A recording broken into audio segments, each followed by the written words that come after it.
Bismillahirrahmanirrahim. Assalamualaikum warahmatullahi wabarakatuh. Para mahasiswa yang saya banggakan, selamat bertemu dengan saya, Tati Kustiawati, pada mata kuliah Psikologi Pendidikan dan Bimbingan dengan topik Implementasi Bimbingan Belajar.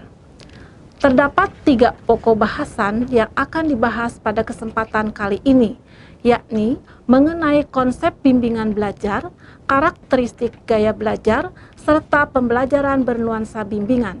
Selamat menyaksikan. Konsep bimbingan belajar. Tidak setiap siswa memiliki kemampuan untuk mengatasi persoalan yang terkait dengan belajar. Guru dan guru bimbingan dan konseling memiliki kesempatan yang luas bersama dengan siswa untuk mengembangkan berbagai kemampuan potensial yang diharapkan menunjang kegiatan belajarnya.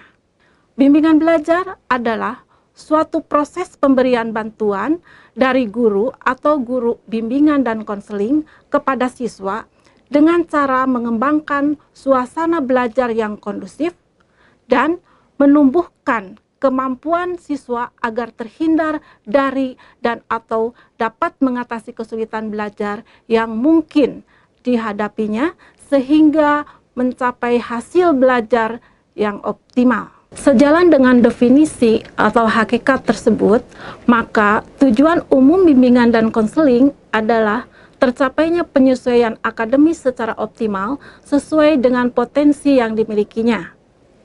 Tujuan khusus bimbingan belajar. Di samping tujuan secara umum, bimbingan belajar juga mempunyai tujuan khusus, yakni siswa mampu, pertama, mengenal, memahami, menerima, mengarahkan, dan mengaktualisasikan potensi dirinya secara optimal sesuai dengan program pembelajaran. Kedua, mengembangkan berbagai keterampilan belajar. Ketiga, menyelesaikan masalah belajar.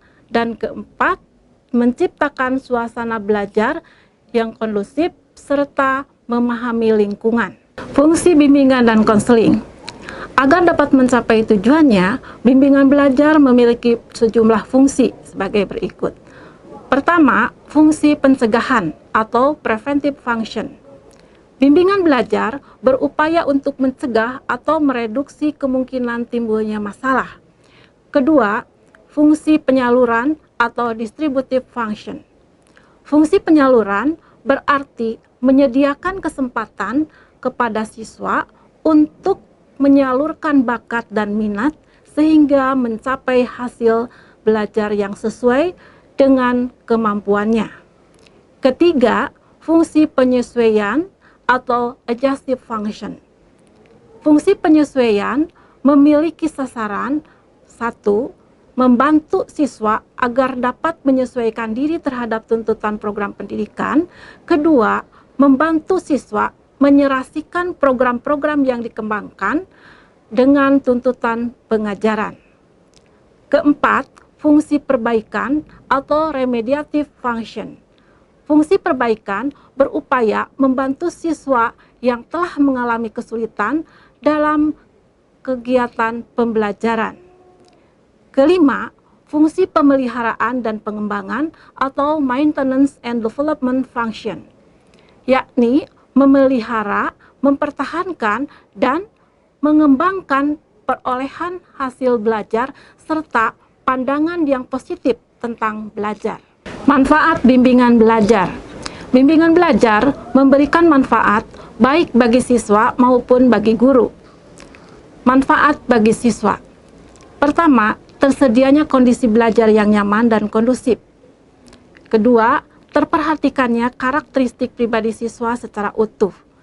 Ketiga, dapat mereduksi dan mengatasi kemungkinan terjadinya kesulitan belajar.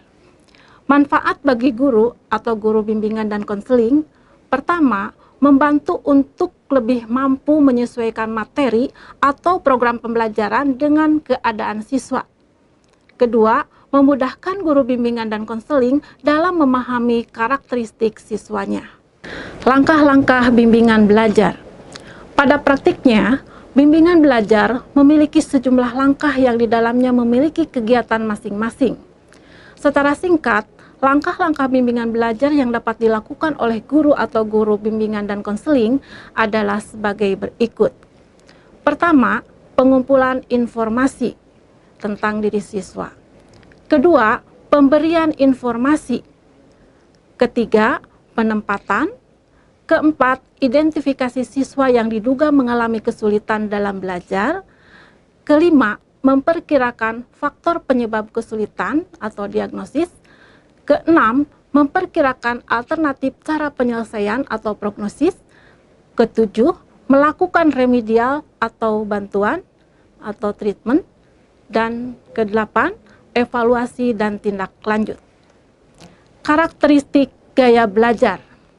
Sebagai bagian dari upaya mengimplementasikan bimbingan belajar, penting bagi guru untuk memahami terlebih dahulu mengenai gaya belajar siswa.